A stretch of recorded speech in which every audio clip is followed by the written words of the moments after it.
প্রশ্ন আসে যে নাভির নিচে হাত বাঁধার দলিল কি? নাভির নিচে হাত বাঁধার দলিল কি? নাভির নিচে হাত বাঁধার দলিল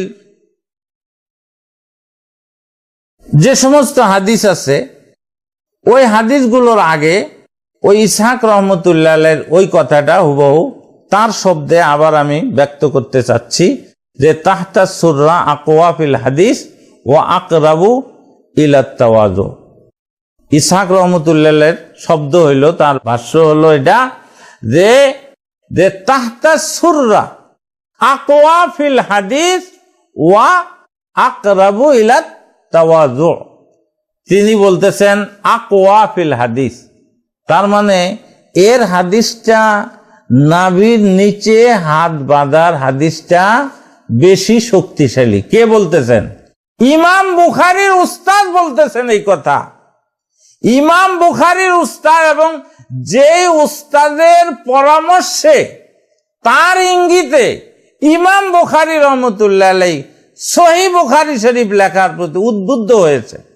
ওই ইসহাক রহমতুল্লাহ আলাইহি বলেছিলেন এই কথা যে কেউ যদি সহিহ হাদিসগুলোরে এক জায়গায় কি করে দিত, লিপিবদ্ধ করে দিত, সেই কথাটাই ওনার মনে লাগছে এবং সেই হিসাবেই হযরত ইমাম বুখারী রহমতুল্লাহ আলাইহি জামে সহিহ, ওনার যে সহিহ কিতাব, এই কিতাব রচনা করছেন। তো সেই ইসহাক রহমতুল্লাহ আলাইহি তিনি এই কথা বলতেছেন। কত বড় মুহাদ্দিস ছিলেন তিনি, প্রকৃত আহলে হাদিস তো ওনারা ছিলেন। উনি বলতেছেন যে তাহতা সুররা আকওয়া ফিল হাদিস ওয়া আকরাবু ইলাত তাওয়াজু। এই কথাটা সামনে রাইখা আমাদেরকে দেখতে হবে যে নাভির নিচে হাত বাঁধার যে সমস্ত হাদিস আছে তার মধ্যে সবচেয়ে মজবুত এবং সহিহ হাদিস হইল যেটা মুসান্নাফে ইবনে আবি শায়বায় আসছে। মুসান্নাফে ইবনে আবি শায়বায় যে হাদিসটার মধ্যে স্পষ্ট ভাবে আছে ওই ওয়াইল ইবনে হুজুর রাদিয়াল্লাহু তাআলা আনহুর এই হাদিস, যে হাদিসের মধ্যে হযরত ওয়াইল ইবনে হুজুর রাদিয়াল্লাহু আনহু বর্ণনা করছেন যে রাসূল সাল্লাল্লাহু আলাইহি ওয়াসাল্লাম ডাইন হাত বাম হাতের উপর রেখে তাহতা সুররা, যে রাআইতুন নবিয়্য সাল্লাল্লাহু আলাইহি ওয়াসাল্লাম ওয়াযা ইয়ামিনাহু আলা শিমালিহি ফিস সালাহ তাহতা সুররা। ডাইন হাত বাম হাতের উপর রেখে কোথায় রাখছেন? তাহতা সুররা, নাভির নিচে। এ হাদিসের সনদ সহিহ। এ হাদিসের সনদে ইবনে আবি শায়বা তার মুসান্নাফে হাদিসটা উল্লেখ করছেন। ওকি থেকে, ওকি রহমতুল্লাহ আলাইহি উল্লেখ করছেন মুসা ইবনে উমাইর থেকে। মুসা ইবনে উমাইর বর্ণনা করেছেন আলকামা ইবনে ওয়াইল থেকে, আর আলকামা ইবনে ওয়াইল করছেন তার পিতা ওয়াইল ইবনে হুজুর রাদিয়াল্লাহু তাআলা আনহু থেকে। এ হাদিসে একজন বর্ণনাকারীও জয়ীফ নেই।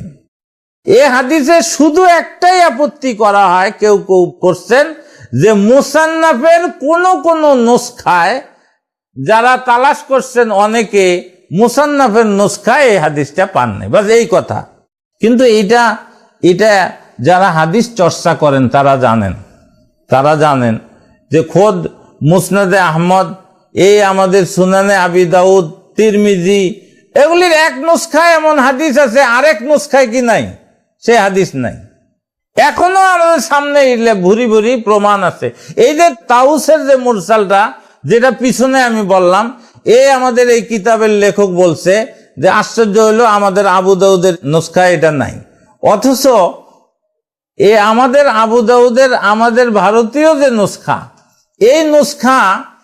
এই নুসখার মধ্যে এটা নাই। এটা এর আগে মির্জি রহমতুল্লাহ আলাইহি ওনারা নিজেরাই এই কথা বলে গেছেন যে এটা ইবনে দাসার নুসখায় আছে, ইবনুল আরাবির নুসখায় আছে। সুতরাং এই নুসখায় না থাকা এটা আশ্চর্য নয়। তো এই যে হাদিসটা, তাউসের মুরসাল হাদিসটা আবু দাউদে, আমাদের ভারতীয় যে নুসখা, যে কপি, সেই কপিতে কি নাই, যে সংস্করণ, তাতে ওই হাদিস নাই। তাহলে অন্য সংস্করণে আছে, অন্য সাগরিদদের বর্ণনায় আছে, এটাতে আসে নাই। এরকম হাদিসের প্রায় কিতাবে এরকম যে আমার কাছে মুসনাদে আহমদ যেটা আছে 1 খণ্ডে রিয়াদ থেকে ছাপা, এর আগে 8 খণ্ডে ছাপা হয়েছে মুসনাদে আহমদ, 1 খণ্ডে রিয়াদ থেকে যে ছাপা হয়েছে আমি নিয়ে আসছি হজে গিয়া, সেই কিতাবে উপরে লেখা হয়েছে প্রায় 900 হাদিস সেখানে বেশি, অথচ এর আগে 8 খণ্ডে সেই কিতাব ছাপা হয়েছে। এগুলি কি কেউ বানায়া দিছে নাকি? না, এগুলি ওই সহি নুসখার মধ্যে সহি পাণ্ডুলিপিতে পাওয়া গেছে। তো হাদিসের প্রায় কিতাবে এরকম যেগুলিতে একটা যে হাদিস পাওয়া যায় আরেকটায় সেটা পাওয়া যায় না। খোদ তিরমিজি শরীফ দেখলেও আমাদের সামনে এটা স্পষ্ট হয়ে যাবে। অনেক হাদিস এটা আহমদ শাকের রহমতুল্লাহ আলাইহির নুসখা আছে, অন্য নুসখায় নাই, শায়েখ সোহাইবের নুসখায় নাই, উনি বলেন যে এটা আমি পাইনি। সুতরাং এখানে দেখার বিষয় হইল যারা বলেছেন মুসান্নাফের টিকা, মুসান্নাফের হাদিসে মুসান্নাফে এটা উদ্ধৃত হয়েছে, তারা সঠিক বলেছেন কিনা, তারা সেটা পেয়েছেন কিনা। এই অনেকে শায়েখ হায়াত সিন্ধি রহমতুল্লাহ আলাইহির কথা উল্লেখ করেন। উনি ছিলেন মূলত হানাফি আলেম, আর এই কারণে ওনার এই কথাটা জোরদার ভাবে উল্লেখ করা হয়। হায়াত সিন্ধি রহমতুল্লাহ আলাইহি দাবি করছেন যে আমি মুসান্নাফের কোনো পাণ্ডুলিপিতে এটা পাইনি, কিন্তু হায়াত সিন্ধি রহমতুল্লাহ আলাইহি বলতেছেন এটাই কি চূড়ান্ত কথা? হায়াত সিন্ধি রহমতুল্লাহ আলাইহির একই জমানার সমকালীন ছিলেন আপনার কায়েম সিন্ধি এবং ওই জমানেরই আরেকজন হইল হাশেম সিন্ধি। ওনারা দুইজনেই দাবি করছেন যে মুসান্নাফের নুসখায় আমরা স্বচক্ষে এই হাদিস দেখেছি।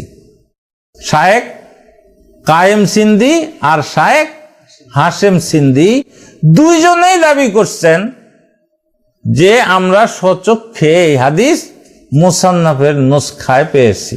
আর এনাদের বেশ আগে শায়েখ কাসিম ইবনু কুতলুবুগা রহমতুল্লাহ আলাইহি, আল্লামা হাফেজ ইবনে হজর আসকালানিরও শাগরিদ, আবার ইবনুল হুমাম রহমতুল্লাহ আলাইহির শাগরিদ কাসিম ইবনু কুতলুবুগা, তিনিও মুসান্নাফের বরাতে এটাকে উল্লেখ করেছেন। বোঝা যায় তার কাছে মুসান্নাফের যে নুসখা ছিল সেখানে ওই হাদিস বিদ্যমান ছিল। এরপরে আইসা শায়েখ মোহাম্মদ আওয়ামা, এই বিতর্কটা যখন ওনার সামনে আসছে, উনি যে 26 খণ্ডে মুসান্নাফ ওনার সম্পাদনায় যে ছাপছেন, সেখানে 3য় খণ্ডের শুরুতে তিনি কিতাব শুরু করার আগে যেই যেই পাণ্ডুলিপিতে এই হাদিসটা বিদ্যমান আছে ওই পাণ্ডুলিপির ওই পৃষ্ঠাটা ফটো করে দিয়ে দিচ্ছেন, শুরুতে ফটো করে দিয়ে দিচ্ছেন কিতাবের শুরুতে, যে এই নাও কোন কোন পাণ্ডুলিপিতে আছে দেখো। সেখানে উনি এটাও দেখাইছেন শায়েখ আবেদ সিন্ধি রহমতুল্লাহ আলাইহি মদিনা মুনাওয়ারায় উনি জিন্দিগি কাটাইছেন, ওখানে হাদিস পড়াইছেন, বহুত নাম করা মুহাদ্দিস ছিলেন। ওনার নুসখার মধ্যেও এই হাদিস বিদ্যমান আছে। আর আরেকটা নুসখার উদ্ধৃতি তিনি দিয়েছেন যে শায়েখ মুরতাজা হাসান আজ-জাবিদি রহমতুল্লাহ আলাইহি, ওনার ওই নুসখা তিউনিসে বিদ্যমান আছে। তিউনিসের ওই নুসখার থেকে একটা ফটোকপি কইরা মদিনা ইউনিভার্সিটিতে আল জামিয়াতুল ইসলামিয়া আল মদিনাতুল মুনাওয়ারায় সেখানের কুতুবখানায় সংরক্ষিত আছে। এরকম যে সমস্ত নুসখায় এই হাদিসটা বিদ্যমান আছে বা ছিল, সেই নুসখার সেই পৃষ্ঠার ফটোকপি করে দিয়েছেন শায়েখ মোহাম্মদ আওয়ামা 3য় খণ্ডের শুরুতে। সেখানে কারো মনে চাইলে দেখে নিতে পারে যে হাদিস মুসান্নাফের কোন কোন নুসখায় কোন কোন কপিতে ছিল। যাই হোক, মুসান্নাফের যে কপিগুলোতে পাওয়া গেছে এবং ওলামায়ে কেরাম যারা দাবি করেছেন তাদের এই দাবি সঠিক দাবি। এই হাদিস সনদ সহ বিদ্যমান আছে এবং সহি সনদে এটা বিদ্যমান আছে। এছাড়া হযরতে আলী রাদিয়াল্লাহু তাআলা আনহু থেকে প্রসিদ্ধ একটা হাদিস আছে, as-সুন্নাহ ওয়াজুল কাফে আলাল কাফে ফিস সালাত তাহতা সুররা, এটা আবু দাউদে আছে এবং এটা ওই ইবনুল আরবি ইবনু দাসার নুসখায় আছে। আর এছাড়া মুসনাদে আহমদে আছে 875 নম্বর হাদিস, 875 নম্বর সেখানে বলা হয়েছে আর সুন্নাহ ওয়াজুল কাফে আলাল কাফে। এই হাদিসটাও ওই পিছনে আমি ফিরে যাইতেছি, যারা কোনই পর্যন্ত হাত বিস্তার করেন তাদের সেই মতের বিপক্ষে এই হাদিসটাও আসছে ওয়াজুল কাফে আলাল কাফ। এখানে বলা হয়েছে হাতের তালু আরেক হাতের তালু বরাবর রাখার কথা, না জেরার ওই মাথা পর্যন্ত নেওয়ার কথা বলা হয় নাই। যাই হোক, এখানে বলা হচ্ছে আর সুন্নাহ, সুন্নাহ হলো ওয়াজুল কাফে আলাল কাফে ফিস সালাহ তাহতা সুররা। এই হাদিসটা একজন রাবি আছেন আব্দুর রহমান ইবনে ইসহাক, তিনি জয়ীফ, তো তার কারণে এই হাদিসকে জয়ীফ বলা হয়।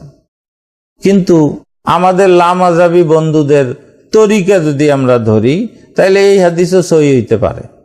কেন? তাউসের মুরসাল হাদিসটা জয়ীফ, ওইরকম ভাবে মুহাম্মদ ইবনে ইসমাইলের ওই রওয়ায়াত জয়ীফ। ওনারা বলেন কি যে এটা যদিও এই সনদে জয়ীফ, কিন্তু এর অন্যান্য সাক্ষী বিদ্যমান থাকার কারণে এটা সহি। তো এরকম যদি হয় তো এই হাদিসেরও কি আছে? সাক্ষী প্রমাণ বিদ্যমান আছে। তো সেইভাবে আমরা ওনাদের নীতি অবলম্বন করলে আমরাও বলতে পারি এই হাদিসও কি সহি। তো as-সুন্নাহ ওয়াজুল কাফে আলাল কাফে ফিস সালাহ তাহতা সূরা। আরেকজন আবু মিজলাজ, উনি তো তাবেঈ, ওনার যেমন ফতোয়া আছে, ইব্রাহিম নাখাই রহমতুল্লাহ আলাইহিরও ওইরকম ফতোয়া আছে। আবু মিজলাজ বলছেন এর সনদ সহি। তিনি বলেছেন যে তাকে জিজ্ঞাসা করা হয়েছিল যে কিভাবে হাত রাখবে, উনি বলছেন ইয়াজাউ বাতেনা কাফে ইয়ামিনিহি আলা জাহিরে কাফে শিমালি। ওই আগের কথা, ডাইন হাতের তালু রাখবে কোথায়? আলা জাহিরে কাফে শিমালি, হ্যাঁ, বাম হাতের তালুর পিঠে এখানে রাখবে। ওয়াজআলুহা আসফালা মিনাস সুররা, আর হাত নাভির একটু নিচে এখানে রাখবে, নাভির নিচে। তো এই হাদিসে এটা একজন তাবেঈর ফতোয়া। ওইরকম ভাবে এটা আছে মুসান্নাফি ইবনে আবি শায়বায় 3963 নম্বর হাদিস, 3963। আর ইব্রাহিম নাখাই রহমতুল্লাহ আলাইহির ফতোয়া আছে যে ইয়াজাউ ইয়ামিনাহু আলা শিমালিহি ফিস সালাহ তাহতা সুররা। এটাও মুসান্নাফি ইবনে আবি শায়বা আছে 3960 নম্বর হাদিস। তো তাবেঈদের এই ফতোয়া আর এর সঙ্গে যুক্ত করেন ইসহাক রহমতুল্লাহ আলাইহির। ইসহাক রহমতুল্লাহ আলাইহির ওই বক্তব্য যে তাহতা সুররা আকওয়া ফিল হাদিস, তাহতা সুররা আকওয়া ফিল হাদিস, হাদিসের দিক থেকে সনদের দিক থেকে বেশি শক্তিশালী হলো নাভির নিচে হাত বাঁধা। ইসহাক রহমতুল্লাহ আলাইহির স্পষ্ট সাক্ষ্য এটা অবশ্যই প্রমাণ করে যে ওনার কাছেও কি ছিল এ ব্যাপারে, যে সমস্ত হাদিস ছিল তার মধ্যে উনি পেয়েছেন নাভির নিচে হাত বাঁধার হাদিসকে উনি সবচেয়ে বেশি মজবুত পেয়েছেন, তাই তিনি এই কথা বলেছেন।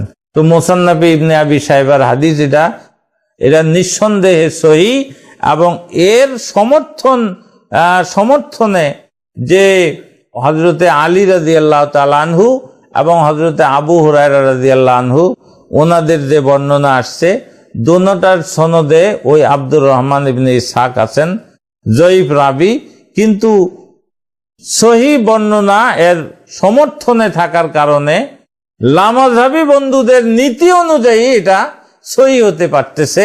আর তার সঙ্গে আছে তাবেঈন, দুইজন তাবেঈর ফতোয়া, আর ইসহাক রহমতুল্লাহ আলাইহির এরকম জোরদার সাক্ষ্য, আর এর সঙ্গে আছে আমাদের সালফে সালেহিনের আমল। কিন্তু যে হাদিস অনুসারে সালফে সালেহিনের কারো আমল নাই, আবার সনদের বিবেচনায় সেটা তিনটা হাদিসের তিনটা জয়ীফ, সুতরাং সেই হাদিসকে সহি বলে রাসূল সাল্লাল্লাহু আলাইহি ওয়াসাল্লামের আমল হিসাবে মানুষের কাছে সেটাকে ব্যক্ত করা এটা কোনোভাবেই উচিত নয়। আল্লাহ তাআলা আমাদেরকে সঠিকভাবে বোঝার তৌফিক দান করেন। আল্লাহু আল্লাহ।